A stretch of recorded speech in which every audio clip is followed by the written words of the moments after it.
오늘은 우리가 이 빌라도의 재판이라고 하는 제목을 가지고 함께 말씀을 생각하려고 합니다. 오늘도 우리가 신앙 고백을 드리면서 사도신경을 통해서 본디오 빌라도에게 라고 하는 고백을 다 드렸습니다. 신앙 고백 가운데 사람의 이름이 등장하는 게 정말 참 이상한 일입니다. 그것도 신앙의 위대한 선진이기 때문에 본받아야 할 어떤 국면이 있어서 신앙 고백 가운데 우리들이 사람의 이름을 거명하는 것도 참 쉽지 않은 일인데, 이 본디오 빌라도라고 하는 정말 엉뚱당뚱한 이름이 신앙 고백에 올라와 가지고 매주일 예배를 드리는 교회들마다 이 사람을 우리의 공적으로 이렇게 생각을 하고 그 속으로 우리들이 많이 욕하고 하는, 그래서 이 사람은 죽어서도 편하지 않은, 정말 뭘 그렇게 잘못했길래 이 본디오 빌라도는 오고 오는 세대의 수많은 그리스도인들의 적이 되어가지고 이렇게 예배 드릴 때마다 그 이름을 우리의 입에 올리며 우리들이 그 사람을 저주하는가 하는 이러한 생각을 해봅니다. 이 본디오 빌라도라고 하는 이 말은요, 이 전체가 그의 이름이 아니고, 이 본디오라고 하는 말, 이 말은요, 이 다섯 번째 총독이었다 하는 말입니다. 이스라엘 나라의 로마의 시저로부터 보냄을 받은 다섯 번째 총독이었다는 의미에서 폰티뉴스라고 하는 말을 쓰고 있죠. 폰티뉴스라고 하는 말이 다섯 번째라고 하는 이러한 뜻입니다. 빌라도라고 하는 말은요, 그의 그 출신 성분이 이 로마의 다른 집정관들이나 다른 귀족과는 굉장히 생소하고 다른 이러한 과거 이력을 이 빌라도가 가지고 있었기 때문입니다. 빌라도라고 하는 이러한 말의 뜻은 이 검을 든 자, 아니면 창을 든 자, 이러한 의미를 가지고 있는 뜻입니다. 이 말의 어원은요, 옛날에 이 로마 나라가 각국에 가서 많은 나라들을 정복하고 그 나라에 있는 수많은 사람들을 노예로 잡아오지 않았습니까? 그런데 그 노예 가운데에서 좀 귀족이나 좀 뭔가 많이 아는 이러한 지식인들은 그 나름대로 또 가져다가 가정교사로도 쓰고 자기네들에게 필요한 이러한 직책들을 주어가지고 로마 나라에서 사용을 했고, 좀 몸이 건장하고 이 전사로서의 이러한 저기를 가지고 있었던 사람들은 이게 사람들끼리 죽고 죽이는 이러한 그 콜로세움에 넣어가지고 검투사로 죽기까지 서로 간에 싸우도록 만들고, 그리고 그것을 극장에서 수많은 사람들이 죽는 모습을 바라보면서 환호했던, 그 노예 출신으로 이 검투사가 되었던 이러한 사람들이 이 모자를 쓰고 다녔거든요. 이 펠트 모자라고 하는 이 모자를 쓰고 다녔는데, 바로 이 빌라도라고 하는 말이 거기로부터 말미암은 그런 어원을 가지고 있는 이러한 단어입니다. 그러니까 실제로 우리가 말하는 빌라도가 그의 원명이 빌라도였는지는 우리가 잘 알 수 없습니다.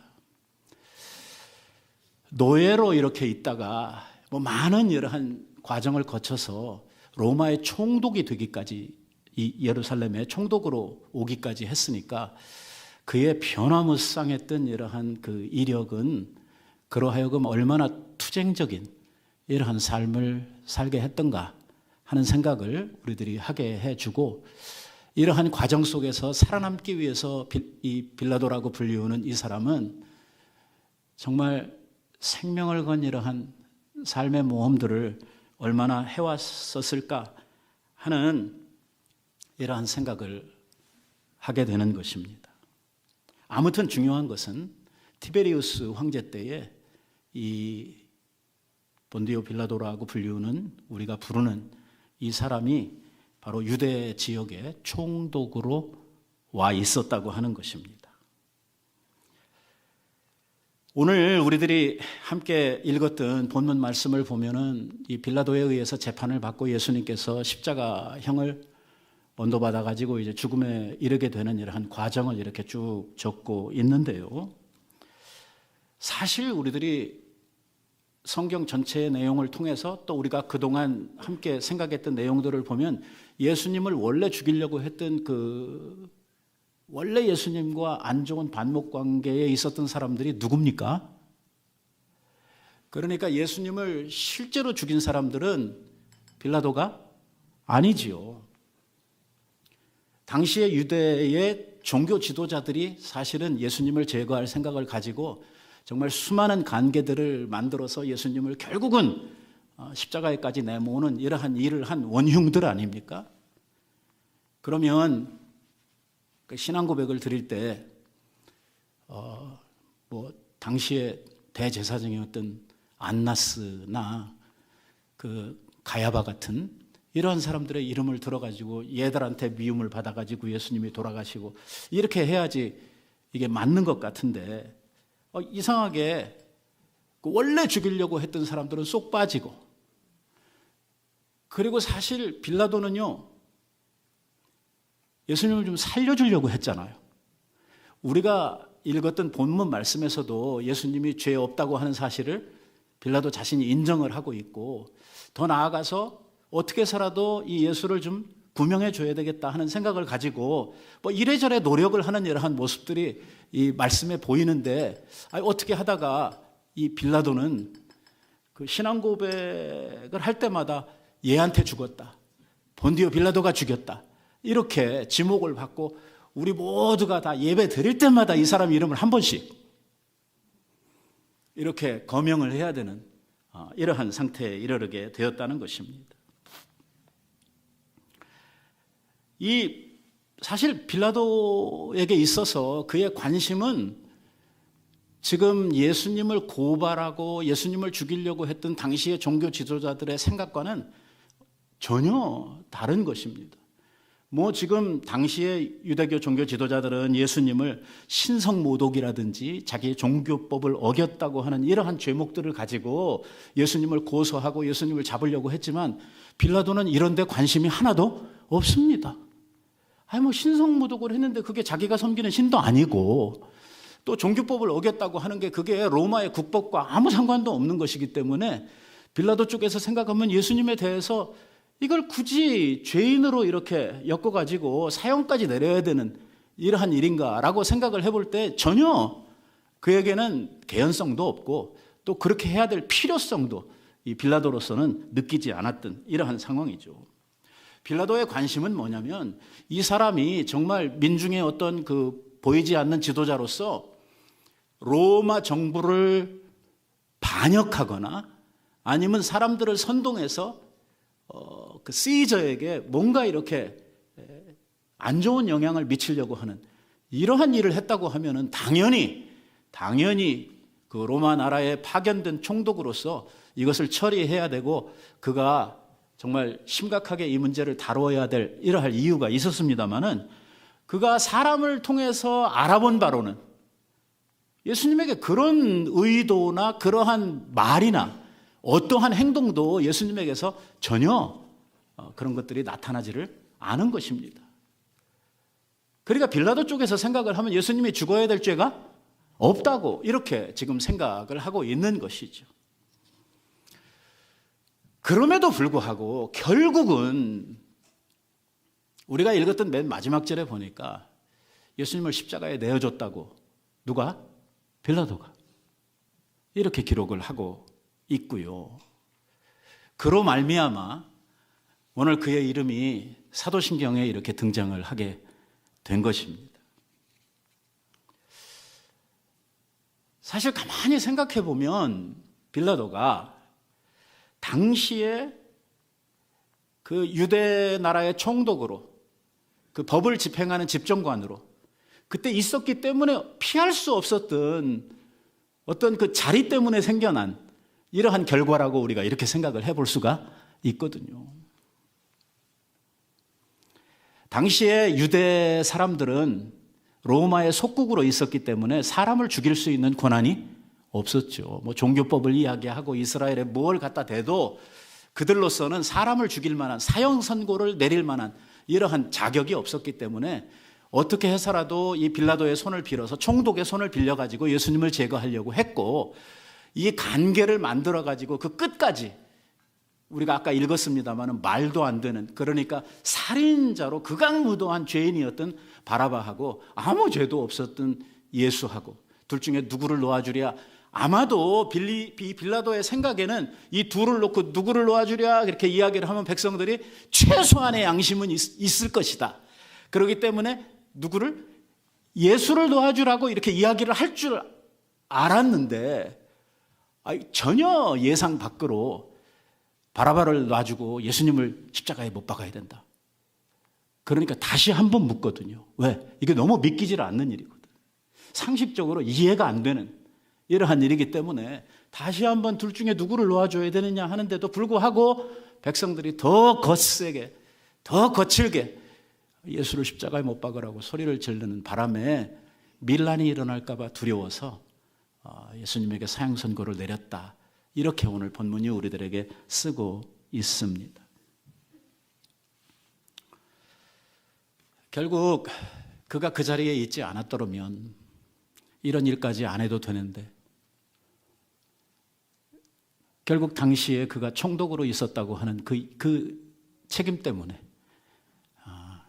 예수님을 향해서 자기 마음에도 없는 사형 선고를 내려야 하는 이러한 결과가 벌어지게 되었고, 그 일로 말미암아 결국은 예수님께서 돌아가시고 오늘날 모든 기독교인들의 입에서 본디오 빌라도 하면 다 우리의 왼수로 이렇게 낙인이 찍혀지는 이러한 결과가 생겨나고 말았습니다. 사실 그 사건의 내용을 우리들이 깊이 들여다보면 그가 이렇게까지 미움을 받아야 되는 일을 했나? 하는 이러한 의심이 들 정도로 정말 상당히 양심적인 사람처럼 보이기도 하고, 또 이 사람이 그 선을 뭔가 자기가 유지하고 선한 판결을 하기 위해서 많은 애를 썼음에도 불구하고 결국에는 그렇게밖에 할 수 없었던 이러한 당시의 상황을 생각하면 이거 피해자 아닌가 하는 이러한 생각도 우리들의 마음속에 듭니다. 하지만 우리는 여기서 아주 중요한 것들을 몇 가지 생각하게 되는 것입니다. 그 첫째는 뭐냐면, 사람에게는 항상요, 이 삶의 어떤 기회라고 하는 것이 주어집니다. 빌라도에게는요, 그가 당시에 자기의 자리에서 이 일로 말미암아 할 수 있는 진짜 선과 악을 구별해내고 옳은 판결을 할 수 있는 기회가 그에게 주어진 것입니다.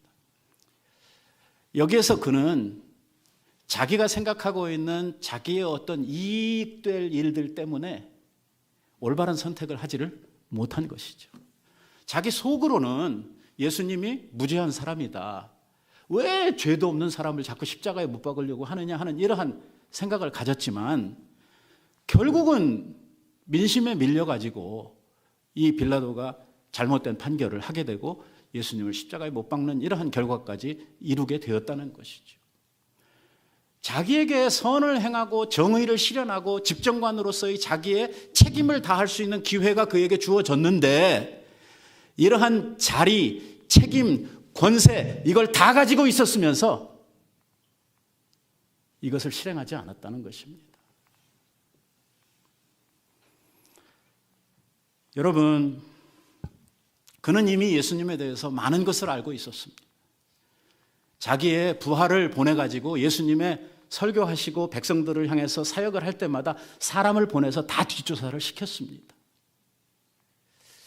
그래서 예수님이 무슨 이야기들을 하고 백성들을 무엇로 선동하고 있고, 또 예수님이 하시는 일들 가운데 어떤 일들을 하고 계시고 하는 일들에 대해서 상세하게 자기 부하로부터 보고를 받아가지고 그 내용들을 알고 있었어요.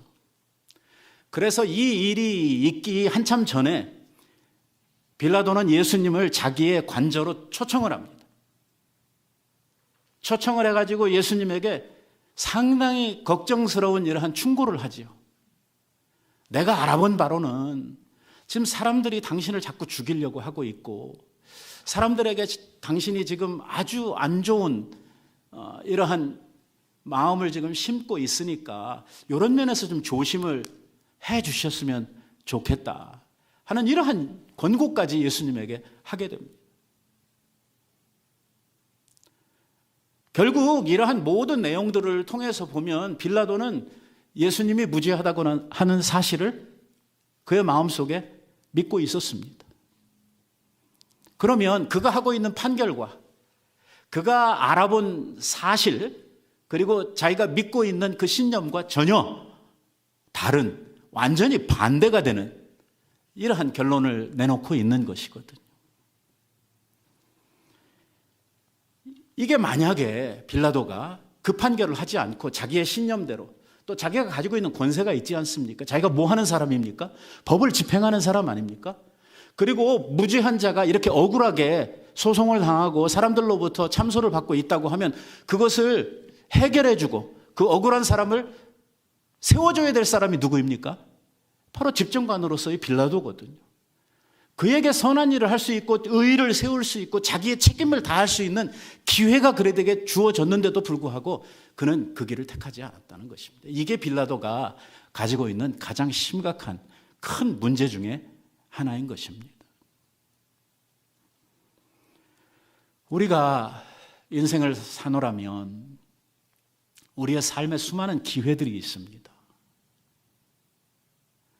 제가 이 시간에 그 기회가 뭔지 다 설명을 하지 않아도 여러분들이 그냥 머리가 너무 좋으시니까 제가 기회 하면 벌써 머릿속에 많은 것들이 이렇게 스쳐갈 것입니다. 사람들마다 또 우리들이 생을 살면서 만나는 이러한 환경을 따라 수많은 기회들이 우리들을 지나가게 됩니다. 사업을 하는 사람들에게는 사업에 좋은 성공하고 많은 이익을 거둘 수 있는 이러한 기회들이 주어집니다. 어떤 사람에게는 구제할 수 있는 기회가 주어지고, 어떤 사람에게는 정의를 실현할 수 있는 이러한 기회가 주어지고, 또 우리들에게는 전도할 수 있는 기회도 주어지고, 이런 많은 기회들이 주어지는데 이 기회를 우리들이 선용하느냐 아니면 주어진 기회를 악용하느냐 하는 차이가 우리들의 삶 가운데서 극명하게 나타나게 되는 것입니다.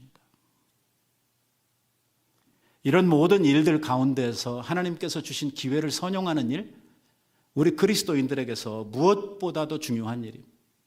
해야 할 일을 해야 될 때, 하나님의 진리를 실현해야 될 때, 선을 행하거나 정의를 행함으로 말미암아 하나님의 영광이 드러나야 될 때, 그런 때 숨지 말아야 된다는 것입니다. 내게 주어질 작은 이익들 때문에 마땅히 해야 될 일을 하지 않고, 마땅히 해야 될 말을 하지 않고, 다 알면서도 입을 꾹 다물고 있는 이 시대의 빌라도라고 할 수 있는 것이죠.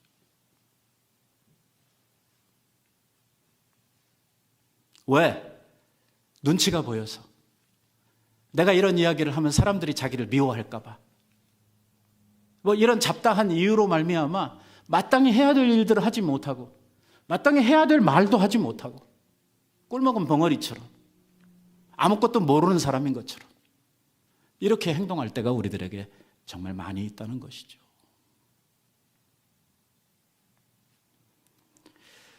한 걸음 더 나아가서 오늘 이 빌라도는 자기에게 주어진 집정관으로서의 그 자리, 곧 그 말은 집정관으로서의 책임을 다하지 못했다는 것입니다. 그가 해야 되는 일이 정의를 세우는 일입니다. 법을 수호하는 일이지요. 죄인이 아닌데 그를 십자가에 죽이는 그런 일 하라고 그 집정관의 자리에 세워준 거 아닙니다. 그가 총독의 자리에 앉아서 해야 될 일은 뭐냐면, 이런 억울한 죽음이 없는지, 이런 무고한 사람들이 어떤 권력 세력에 의해서 악한 일을 당하는 일이 생겨나지 않도록 그가 가지고 있는 법의 권세를 가지고 그러한 약한 자들을 지켜야 될 책임이 빌라도에게 있었던 것이죠. 그런데 빌라도는 이러한 자기의 책임을 전혀 실현하지를 못했다고 하는 것입니다. 우리는 주일마다 이렇게 신앙 고백을 하면서 빌라도를 이렇게 욕을 하고 이 빌라도를 예수님을 죽인 원흉으로 이렇게 맨날 고백을 하는데, 그럼 빌라도는 도대체 이 일 이후에 어떻게 됐을까? 혹시 아시는 분 있습니까? 빌라도가 이 예수님 요 사형 언도하고 그 다음에 잘 먹고 잘 살았을까? 그의 뒤는 어떻게 됐을까? 좀 궁금하지 않습니까? 빌라도가 총독이 된 것이요, 그의 나이 26살 때입니다. 그러니까 지금으로서는 상상도 못할 이러할 일이죠. 하지만 로마는 수많은 전쟁 가운데 있었고 전쟁에서 상당한 이러한 업적을 세운 장군들을 이렇게 많은 나라의 집정관들로 파송을 했던 것이죠. 이 무사 출신이었던 이 노예 출신의 이 빌라도도 전쟁에 상당한 공을 세우고 이 좀 작은 나라이지만 유대 나라의 총독으로 부임을 하게 되었습니다. 26살에 부임을 했어요. 뭐 우리가 예수님의 태어나시고 죽은 날짜를 명확하게 우리 칼렌더 이열에 딱 맞도록 알지를 못합니다. 비슷하게 알고 있죠. 예수님이 BC와 AD를 나누는 이러한 그 중간에 탄생하셨다 우리가 보통 이렇게 이야기를 해놓고 보면 예수님이 몇 살에 돌아가셨습니까? 네, 33살에 돌아가셨죠. 이 빌라도가요 26살에 총독이 돼서 유대 나라에 부임을 했으니까 예수님의 나이와 그렇게 차이가 없었을 것입니다. 아마 예수님이 빌라도보다 조금 더 나이가 드신 그런 정도이셨을 거라고 생각이 됩니다. 놀라운 것은 이 일이 있고 나서 얼마 안 가서 26살에 총독이 되었는데 빌라도는요 36살에 요절을 합니다. 이 일 이후로 빌라도는요 유대인들과 상당한 이러한 알력 관계를 만들게 됩니다. 그리고 빌라도의 마음속에는 이렇게 사악한 짓을 하고 있는 유대인들에 대해서 좋은 감정을 가지고 있을 수가 없었습니다. 그래서 그가 유다 나라를 통치하는 총독으로 있는 동안에 유대인들과 상당한 마찰을 일으키게 됩니다. 그 중에서도 가장 큰 사건이 뭐였냐면 당시에 그 유대 나라의 물 문제를 해결하기 위해서 지하수 공사를 하게 되는데 그 돈을 다 어디에서 가져오냐면 성전에 모아두었던 성전 기금을 다 빼앗아다가 그 일을 하게 됩니다. 그러니 유대인들이 좋아하겠습니까? 안 하겠습니까? 할 수가 없죠. 이건 뭐 예수님을 죽일 때 성전 모독이니 하나님 모독이니 했던 이러한 일을 하지도 않았는데 뒤집어 씌웠던 이러한 유대인 이 지도자들로서는 아니 성전 하나님 앞에 드려진 이 헌금, 쉽게 말하면 성전 기금을 로마 총독이 강압적으로 뺏어다가 그 일을 했으니 이거야말로 정말 성전 모독이고 하나님 모독이 되는 이러한 일을 하게 되는 것 아니겠습니까? 결국 이 일 때문에 이제 돌아설 수 없는 이러한 강을 건너게 된 것이죠. 빌라도와 유대인 사이에 엄청난 이러한 반감이 형성이 되고 그 후에 사마리아 지역에서 일어났던 반란을 해결하면서 사람들을 너무 많이 죽이게 된 것입니다. 이 일이 황제였던 그 시저에게 보고가 되게 되었고 시저는 이런 일을 일으키고 문제를 많이 일으킨 총독 빌라도를 그 직에서 해임을 하고 다시 불러들이게 되죠. 있던 자리에서 물러났던 이 빌라도 결국 황제에 의해서 우리식으로 이야기를 하면 유배를 가게 되죠. 비엔나 지역으로 유배를 가게 되고 그곳에서 자기의 인생을 비관해가지고 자기 스스로 이 극단적인 선택을 하게 되는 결과로 36살의 나이에 요절을 하게 된 것입니다.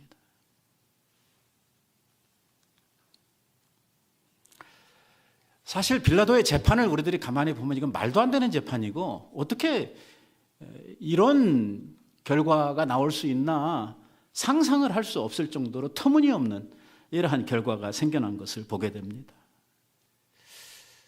그런데 여기에서 우리가 한 가지 주목해야 할 만한 것은 이러한 부당한 재판, 말도 안 되는 이러한 소설들이 쓰여지는 가운데에서 그 모든 재판의 당사자가 되시는 예수님께서 아무 변명도 아무 말씀도 하시지 않았다는 것입니다. 이게 얼마나 억울한 죽음입니까? 이게 얼마나 말도 안 되는 상황입니까? 변호사도 없이 증인 채택도 없이 그냥 민심에 밀려가지고 이런 결말을 내는 것이 얼마나 이게 맞지 않는 이러한 재판이었습니까? 그럼에도 불구하고 예수님은 이러한 모든 이 억울한 일을 당하시면서 입 한 번 뻥끗하지 않으셨다는 것입니다. 이사야서에서 예수님 태어나시기 700년 전에 선지자가 예언을 하기를 그는 강포를 행치 아니하였고 그 입에는 괴사가 없었다. 마치 도살장으로 끌려가는 어린 양처럼 그의 입을 열지 아니했다. 라는 예언의 말씀이 있었던 것처럼 우리 예수님은 고난의 종으로서 이 모든 되어지는 일들에 대해서 아무 말씀하시지 아니하시고 그 속죄의 길, 대속의 길, 그 고난의 길을, 그 십자가의 길을 묵묵히 걸어가신 것입니다. 왜? 이 일이 바로 당신이 가야 할, 당신이 겪어야 할 하나님의 일이라고 생각하셨기 때문입니다. 하나님이 자기에게 주신 그 사명, 자기에게 주신 일, 곧 온 인류를 속죄하는 이 대속의 길, 다른 방법은 없고 반드시 그가 어린 양으로서 십자가에 죽어야만 하는 이 일이 하나님으로부터 말미암았다고 하는 사실을 예수님께서 아셨기 때문에, 그것을 믿으셨기 때문에 하나님께서 가라 하시는 그 죽음의 길, 그 십자가의 길을 우리 주님은 아무 말 없이 그냥 순종하셔서 가셨던 것입니다. 오늘 우리는요, 빌라도를 통해서 배워야 할 것들이 많습니다. 빌라도는요, 자립감 못하는 이러한 치정자였습니다. 다른 말로 표현을 하면 이 줏대 없는 지도자였다고 우리가 이야기를 할 수 있습니다. 민심이라고 하는 사람들의 말에 의해서 이리 흔들리고 저리 흔들리고 하는 이러한 지도자였다고 하는 것이죠. 통치 철학도 없고 그가 가지고 있었던 무게의 자리만큼 이 직을 유지할 만한 이러한 자기의 어떤 소신도 없었던 사람입니다. 그냥 사람들 눈치 보기에 급급했고, 그리고 자기의 영달을 위해서, 이익을 위해서 편안한 이러한 판단을 했던 사람이었던 것이죠.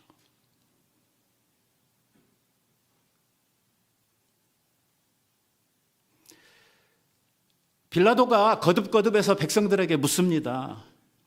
너희들이 유대인의 왕이라고 하는 일을 내가 어떻게 하랴? 아니, 그게 백성들이 결정해야 될 일입니까? 아니, 이 재판을 하고 재판에 대한 결정을 누가 해야 됩니까? 자기가 해야 되죠. 자기가 총독 아닙니까? 자기가 재판장이잖아요. 그러면 이것을 법리를 다 따지고 그 사실관계를 확인을 해서 거기에 맞는 이러한 판결을 하는 것이 그에게 주어진 책무인데, 이거 아니에요. 이거는 전혀 상관없고 사람들에게 내가 그리스도 예수라 하는 이 사람을 어떻게 했으면 좋겠니? 아니 이게 재판입니까 지금?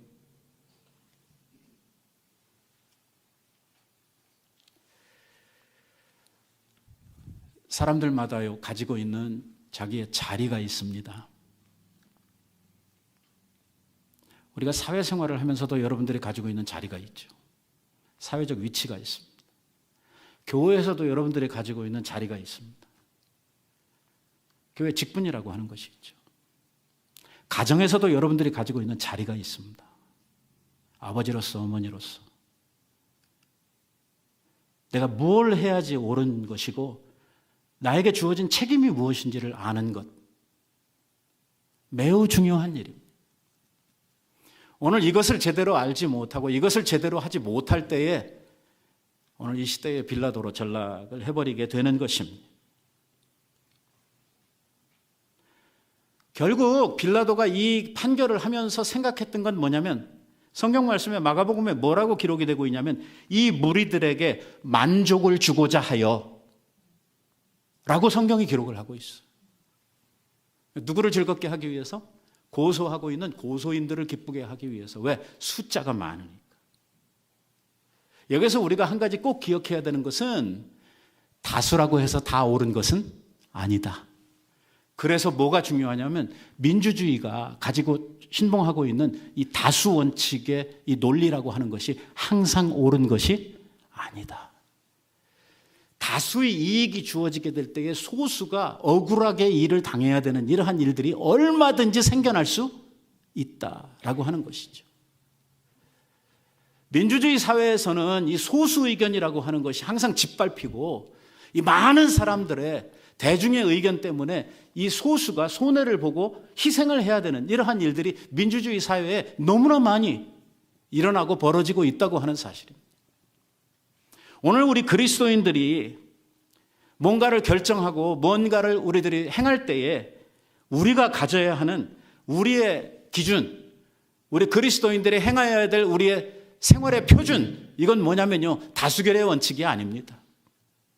제가 오늘 이 말씀을 드리는 것은 하나님의 나라, 교회에 있어서의 우리의 생활의 표준, 우리 신앙인으로서의 우리의 기준은요, 많은 사람들이 원한다고 하는 거 아닙니다.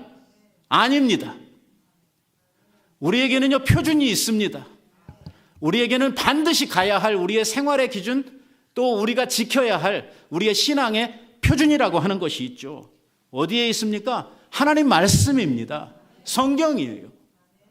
아무리 많은 사람들이 우리한테 좋다고 하더라도 말씀에 위배되는 일을 우리가 할 수는 없습니다. 안 되는 겁니다. 뭐 세상에서는 그렇게 할 수 있을지 몰라도 교회에서는 안 됩니다. 교회는 하나님의 나라요, 하나님의 집, 하나님의 가족들이기 때문에 뭐가 통해야 되냐면 하나님의 법이 통해야 됩니다. 하나님께서 교회에 주신 말씀이 이 교회를 지배하고 이 교회를 다스려 갈 때에 이 하나님의 나라로서, 하나님의 집으로서의 이 교회가 안전해지는 것입니다. 이 성경, 이 경이라고 하는 거 있지 않습니까? 경이라고 하는 것이 영어로는 캐논이라고 하죠. 캐논. 이 캐논이라고 하는 말의 어원적 의미는 뭐냐면 룰러라고 하는 말입니다. 룰러. 무슨 말하냐면 표준이라는 것입니다.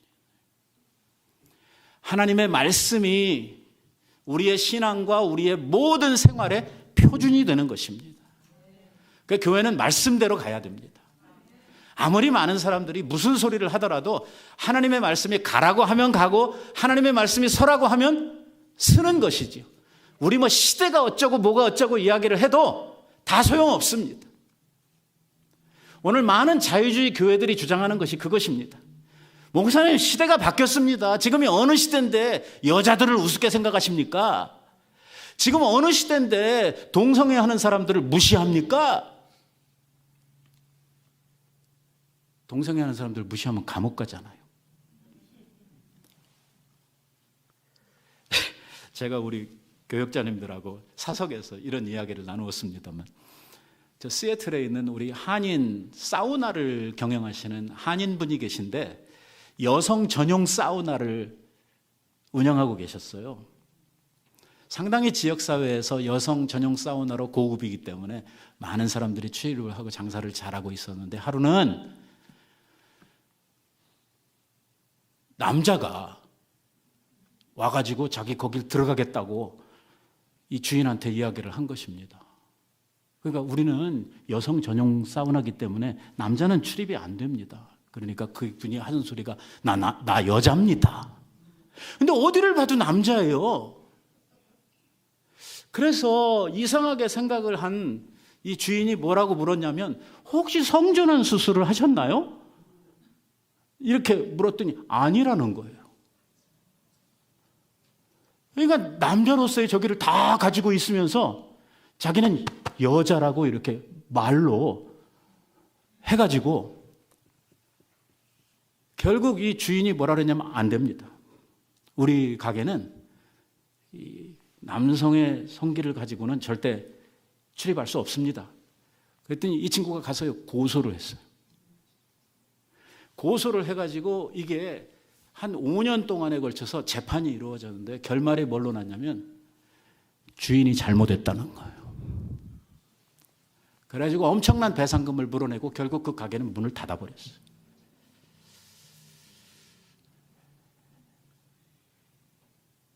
뭐 세상에서는 다 통할는지 모르지만 교회에서는 안 됩니다. 하나님의 말씀이 정한 대로 가는 것입니다.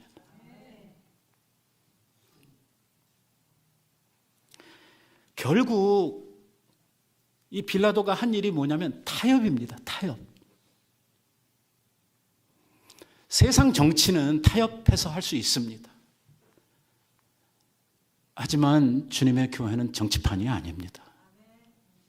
하나님의 교회는 하나님이 원하시는 것들, 하나님이 정하신 것들, 하나님께서 기뻐하시는 것들, 하나님이 영광 받으실 만한 일들, 이러한 것들을 하는 것이 교회의 본분입니다. 오늘 우리가 이 빌라도를 바라보면서 그는 정말 집정관으로서 총독으로서 참 큰 권세와 그 큰 책임이 그에게 있었음에도 불구하고 자기가 그릇된 선택을 하고 결국 자기의 편리를 따라 이 재판을 함으로 말미암아 이 오고 오는 세대의 모든 그리스도인들로부터 이렇게 욕을 먹어야 되고 예배 때마다 그 이름이 불려져야 되는 이러한 수모를 겪고 있습니다. 여러분, 우리들도 뭐 우리가 대통령도 아니고 우리들이 뭐 장관도 아니지만 그래도 우리들이 가지고 있는 사회적 책임, 또 가정에 있어서 우리의 책임, 또 교회에서 우리들이 가지고 있는 책임들이 있지 않습니까? 내가 감당해야 되고 내가 지켜야 되는 내 자리값이라는 게 있잖아요. 이러한 것들이 잘못되면 이렇게 무고한 사람들이 희생을 당할 수밖에 없고 우리가 자기 책임을 다하지 아니하면 결국에는 누군가가 힘들어지고 희생해야 되는 이러한 일들이 생겨나게 된다는 것입니다. 목사는 목사로서, 장로는 장로로서 자기 책임을 다해야 되겠죠.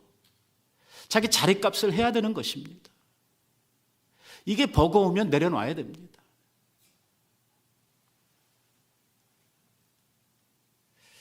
원하는 것은 우리가 하나님 나라의 일꾼들로서, 자녀들로서 아버지 앞에 내가 맡은 나의 책임, 내가 맡은 나의 직분, 항상 우리의 마음속에서 명심하고 또 명심하면서 하나님 나라를 위해서 우리가 매진하는 이러한 성도들이 되어야 할 줄로 믿습니다.